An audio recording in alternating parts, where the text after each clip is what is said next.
guerra do bem e do mal é uma ilusão gigantesca e grotescamente prejudicial, porque as pessoas, elas são capazes de fazer tudo, desde o melhor até o pior. Isso está disponível dentro de cada um dos seres humanos.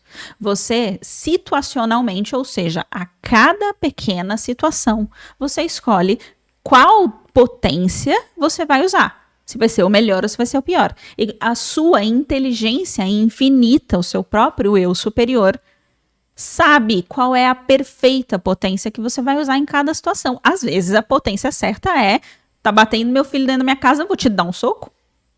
Aí, às vezes a potência é essa. Pro bem maior é isso, entende? Eu entendi até aqui que o erro faz parte do todo o processo de evolução. Exatamente. Exatamente. Você pegou o espírito da coisa. O erro em si, conceito de erro, é um conceito que ele está atrelado de forma inerente ao ego. E aí, como atrelado de forma inerente ao ego, o conceito de erro faz com que as pessoas fiquem presas nesse lugar de culpa. Culpa, pensamento autodepreciativo, abre buraco no seu campo áurico. Qualquer pessoa que pensar qualquer coisa ruim que acerte justamente naquele buraco vai entrar no seu campo áurico ali, uma obsessão, tá bom? Aline, na minha situação, como entender? Tenho uma mãe, irmã e cunhado que fazem e cometem muitos erros, como crimes, tráfico, e sabem que erram, e não querem mudar, e ainda me ameaçam de morte. O que fazer? Primeira coisa, vejamos aqui, vamos catar esse processo aqui. Carla, já vou te responder, tá? Vamos lá, catar esse processo. O processo é, primeira coisa, entender que talvez nessa existência atual, eles estejam fazendo escolhas não tão interessantes. Mas em várias outras existências, eles não eram exatamente a mesma pessoa.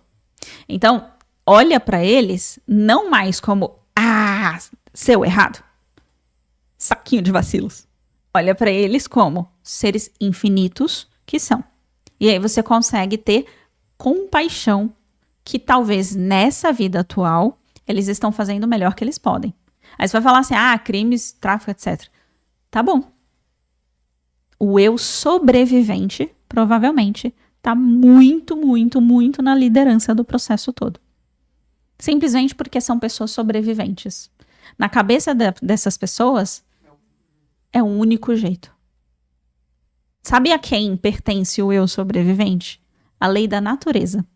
A lei da natureza, de acordo com o Bhagavad Gita, é um dos aspectos que sustenta a realidade, tá? Mais uma verdade absoluta, que sustenta a realidade manifesta. Ou seja, a lei da natureza determina que as pessoas elas vão proteger a própria vida, a vida vai se proteger a qualquer custo. Ou seja, na cabeça dessas pessoas, se elas não fizerem o que elas estão fazendo, alguém vai fazer com elas. Então é uma questão de vida ou de morte. Então percebe, essas pessoas só estão se mantendo vivas. E aí você começa a entrar num lugar de compaixão. Entender que as pessoas estão fazendo o melhor que elas podem. Porém, o outro lado da moeda, você. Você não tem obrigação nenhuma de ser um sacrifício. Você não tem obrigação nenhuma de somente por uma conveniência consanguínea, conveniência no sentido de comodidade. Uma convenção sanguínea a estar próximo. Às vezes, amar incondicionalmente é entender, essa pessoa não é confiável, eu não posso trazer ela para o meu círculo íntimo. Sem culpa nisso.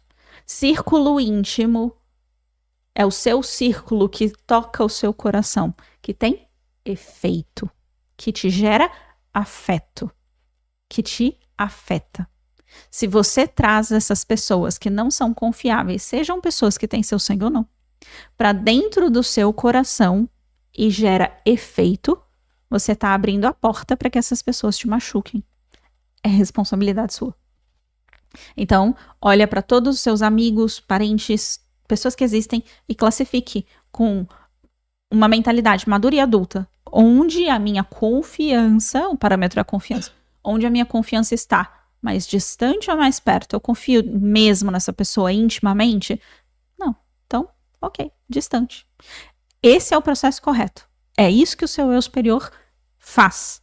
Seu eu superior não está tentando agradar ninguém. Ou seja, seu eu superior não se sente culpado de não falar com sua mãe. Se não for para o seu bem maior.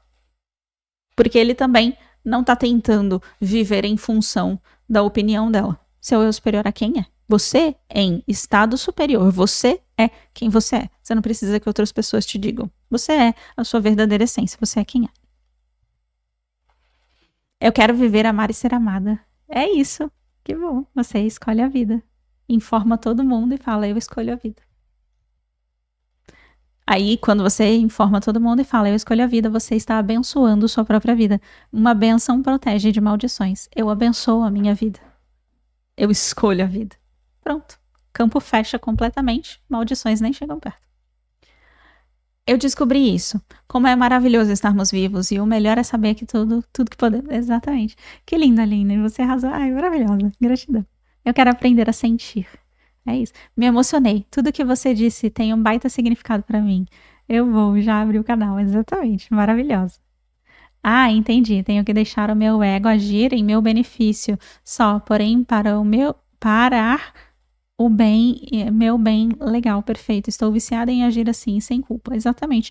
Transcende a dualidade. Você para de culpar os outros e você para de culpar a si mesmo. Se o outro é errado, eu sou errado. Se o errado tem que ser punido, se eu errar, eu preciso ser punida também. É uma questão lógica de crenças. Você passa tudo de uma forma muito leve. Isso é muito bom. Gratidão. Veja. Oi, você tem um grupo de leitura do livro do Carl Jung? Carla, seguinte. Todas as quarta-feiras, meio-dia, a gente está fazendo a leitura do livro vermelho do Carl Jung. A gente traz autores diferentes e diferentes perspectivas sobre o próprio eu superior. No livro vermelho, Carl Jung chama o eu superior dele de si mesmo ou de espírito da profundeza. Profundeza? Que profundeza? Profundeza do ser, né? Então, ele traz esse aspecto do eu superior e a gente está lendo o livro vermelho, sim, todas as quartas-feiras, meio-dia. Inclusive, quarta-feira, meio-dia, tirando ontem.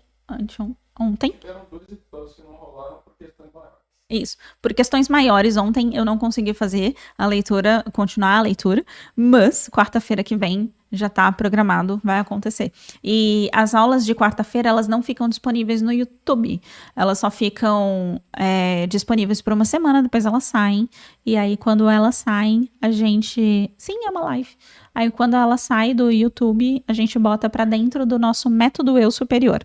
Aí os nossos alunos do método Eu Superior ir para cima, né, práticas supervisionadas e a mentoria já de pró, o método Eu Superior e para cima, tem acesso a essas lives de quarta-feira. E aí podem acompanhar a leitura do livro do Carl Jung. Você pode ver essa live, ela fica uma semana disponível.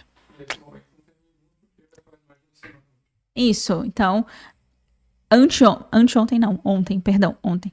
A gente fez, a gente não conseguiu, eu não consegui fazer essa live da leitura do livro por questões maiores. E aí, ontem, a última, anterior, saiu do ar, porque fica uma semana só. Então, quarta-feira que vem, tá disponível, tá bom? É isso, live, ótimo, gratidão. Perguntas, pessoas? Estamos chegando ao final da nossa aula de hoje. Espero que vocês tenham gostado. A gente trata sobre assuntos que são assuntos mais sutis, que são assuntos mais... verdade, tava esquecendo. Pessoal, seguinte, eu queria trazer uma perspectiva para vocês. Volta tudo, não estamos acabando a aula, não acabamos. O André acabou de me lembrar de uma coisa importante. Eu perguntei como é que você ia chegar nisso e falou, deixa comigo. Eu esqueci. Eu vou voltar aqui no Carl Jung, que era por aqui. Quando você tá aqui, falando em Carl Jung, né, já que a Carla perguntou. Quando você tem aqui um complexo, tá? E esse complexo é uma parte de você que foi por muito reprimida. Então, lembra que a gente comentou que a pessoa, ela reprime, por exemplo, a dualidade faz com que ela entenda, ok, ser violento, ser agressivo é errado. Então, ela começa a reprimir o pedaço dela, amaldiçoar um pedaço de si mesmo e entender, isso é errado, isso é errado, isso é errado, não existe em mim. Só que é uma parte de você. E isso vai criando o corpo, ou seja, você vai dando energia para aquilo, você vai reprimindo tanto e tanto e tanto que isso vai se tornando um complexo. tá? E esse complexo, por natureza, ele tende a invadir a sua personalidade. E aí é quando você perde a razão de si. Então você não é uma pessoa violenta, por exemplo. Só que aí acabou que isso invade a sua personalidade e você vai lá e só com a pessoa de uma forma completamente cega. Ou simplesmente você começa a cocriar uma obsessão para si mesmo. Você tem lá o complexo de essa dualidade aqui de pensamentos autodestrutivos, de eu sou um erro, por exemplo. E aí você começa ou eu estou desamparado, eu estou sozinho, ninguém se importa comigo, etc. E aí você vai cocriando a sua própria obsessão. Ninguém me ajuda, ninguém cuida de mim, eu estou vulnerável. E aí essa crença, eu sou vulnerável, faz com que você acabe perdendo a sua capacidade de ser você mesmo, sua própria personalidade. E aí, as suas emoções, elas tomam conta de você. Ou seja, você começa a não dar conta mais das suas próprias emoções, né?